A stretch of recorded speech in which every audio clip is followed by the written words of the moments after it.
Movie के start में हम देखते हैं पेरिस के एक म्यूजियम को, जहां हमें डायना यानी कि वंडर वुमन को दिखाया जाता है, जो कि वहीं पर काम करती थी।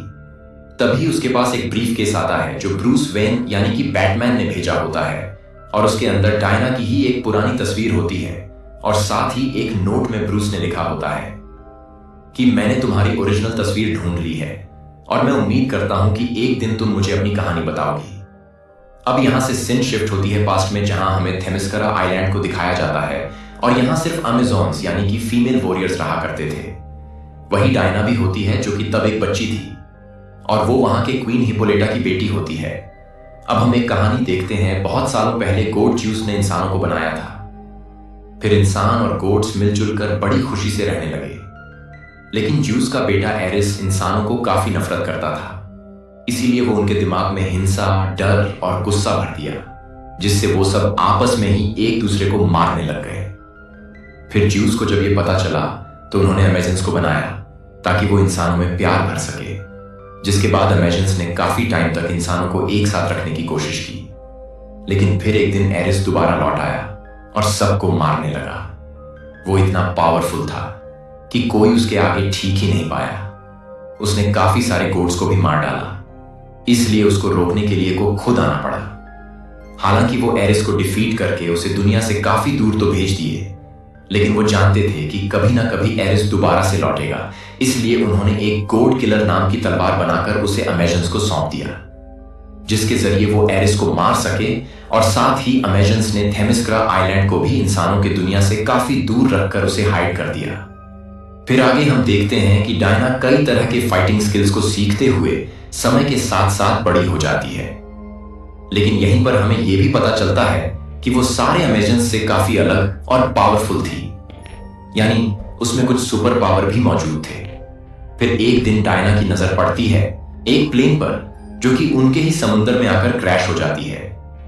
फिर डायना उस प्लेन के पायलट को बचाकर उसे किनारे पर ले आती है। उस पायलट का नाम था स्टीव ट्रेवर। फिर अगले ही पल वहां जर्मन सोल्जर्स भी आ पहुंचते हैं, जो कि स्टीव के पीछे पड़े हुए थे। अब यहां बाकी अमेज़न्स भी आकर उन सोल्जर्स से लड़ने लगते हैं। हालांकि वो सारे सोल्जर्स को मार तो गिराते हैं, लेकिन इस बैटल में काफी सारे अमेज़न्स भी मारे जाते हैं। जिसके बाद वो स्टीव को लेजर ऑफ ट्रूथ से बांधकर उसे पूछते हैं कि आखिर तुम हो कौन और यहां कैसे पहुंचे। जिस पर वो बताता है कि मैं एक जासूस हूं और मैं जर्मनी में उन जर्मन के खिलाफ एक मिशन पर था, लेकिन मुझे जैसे ही पता चला कि वो लोग लाखों करोड़ों लोगों को मारने के लिए एक जहरीली गैस बना रहे हैं, तो मैंने उनकी एक ऐसी डायरी को चुरा लिया जिसमें उनके काफी सारी सीक्रेट इंफॉर्मेशंस थी। फिर मैं उनसे किसी तरह खुद को बचाते हुए सीधा यहां आकर क्रैश हो गया। पर अब मुझे वो डायरी जितना जल्दी हो सके अपने ब्रिटिश के खुफिया विभाग में देना होगा, ताकि वह जल्द ही इस बारे में कोई प्लान बनाकर जर्मन्स को रोक सके। अब इससे डायना को लगता है कि शायद एरिस आ चुका है और वही ये सब इंसानों को मारने के लिए कर रहा है। इसीलिए डायना अपनी मोम हिप्पोलिटा से कहती है कि हमें इंसानों की दुनिया में जाकर एरिस को खत्म करना होगा, नहीं तो बहुत से लोग मारे जाएंगे। पर हिप्पोलिटा उसे कहती है कि हमें बाहर की दुनिया से कोई मतलब नहीं, इसलिए हम कुछ नहीं करेंगे।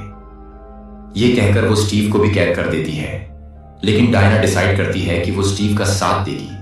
इसलिए वो रात को चुपके से गोड किलर की वो तलवार चुराकर स्टीव के साथ वहां से जाने लगती है। लेकिन तभी हिप्पोलिटा उन्हें देख लेती है। पर डायना कहती है कि मैं लोगों को मरते हुए नहीं देख सकती, मुझे जाना ही होगा। जिस पर हिप्पोलिटा उसे कहती है कि ठीक है, लेकिन एक बार अगर तुम यहां से चली गई तो दोबारा कभी लौट नहीं पाओगी। जिसके बाद डायना और स्टीव वहां से निकल जाते हैं।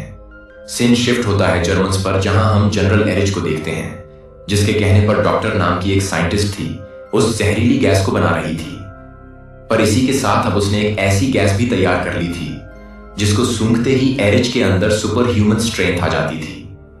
दूसरी तरफ अब स्टीव और डायना भी लंदन पहुंच चुके थे, जहां वो सीधा ब्रिटिश खुफिया विभाग में जाकर उन्हें वो डायरी दिखाती हैं, पर उसमें अलग अलग लैंग्वेजेस का प्रयोग किया गया था, जिस वजह से कोई उसे पढ़ ही नहीं पा रहा था। लेकिन तभी डायना उसे पढ़कर उन्हें उस जहरीली गैस के बारे में सब कुछ समझा देती है, क्योंकि वो हजारों भाषाएं बोल और समझ सकती थी। जिसके बाद स्टीव अपने सीनियर ऑफिसर्स को कहता है कि मुझे एक मौका दीजिए, मैं जर्मनी जाकर उनके उस पूरे अड्डे को ही तबाह कर दूंगा जहां पर इस जहरीली गैस को बनाया जा रहा है, पर उसके सीनियर ऑफिसर्स उसे ऐसा करने से मना करते हैं। वो कहते हैं कि हम पहले जर्मन के ऑफिसर्स से बात करके कोई समझौता करने की कोशिश करेंगे ताकि ये वॉर होने से रुक जाए। पर टीम ने डिसाइड कर लिया था कि वो किसी भी हालत में जर्मनी जाकर उनके उस अड्डे को डिस्ट्रॉय करके ही रहेगा। इसलिए वो डायना के साथ एक बार में जाकर अपने कुछ दोस्तों को इस मिशन के लिए इकट्ठा करता है। तभी वहां स्टीव का एक सीनियर ऑफिसर पैट्रिक आता है और कहता है कि मैं तुम सबके साथ हूं, अगर किसी भी चीज की जरूरत पड़े तो मुझे बताना। फिर अगले दिन स्टीव अपने टीम के साथ सीधा नो मैंस लैंड पर जा पहुंचता है, क्योंकि ये एक ऐसी जगह होती है जहां जर्मन और ब्रिटिशर्स एनी टाइम एक दूसरे पर हमला करते रहते हैं। लेकिन आज तक दोनों ग्रुपों में से कोई भी 1 इंच तक भी आगे नहीं बढ़ पाया था। पर अब यहां डायना सीधा उन जर्मन की ओर भागने लगती है। वो लोग उस पर काफी गोलियां भी चलाते हैं, लेकिन वो सभी गोलियों को डिस्ट्रॉय करते हुए उन सारे लोगों को मार डालती है, जिसके बाद वह और बाकी लोगों के साथ वही पास के गांव में पहुंचती है जहां जर्मन्स ने वहां के लोगों को बंदी बना लिया था। पर अब डायना एक एक करके उन सब से लड़ने लगती है और एक लंबी फाइट के बाद वो फाइनली उन सभी जर्मन्स को जान से मारकर वहां के लोगों को आजाद करा देती है। फिर उस गांव का एक आदमी डायना और उसकी टीम की एक तस्वीर लेता है और ये वही तस्वीर होती है जिसको हमने स्टार्टिंग में देखा था। लेकिन फिर अगले दिन होता यह है कि जर्मन उस गांव पर वही जहरीली गैस को छोड़ देते हैं, जिससे वहां के सारे लोग मारे जाते हैं। और जब तक डायना वहां पर पहुंचती तब तक काफी देर हो चुकी थी, जिससे वो खुद को इसका जिम्मेदार मानती है। फिर वो स्टीव को कहती है कि अब मैं सीधा उस जगह पर जाऊंगी जहां पर इस गैस को बनाकर रिलीज किया जा रहा है, और वहां पहुंचते ही मैं एरिस को खत्म कर दूंगी। पर स्टीव अब तक समझ नहीं पाया था कि वो किस एरिस के बारे में बात कर रही है।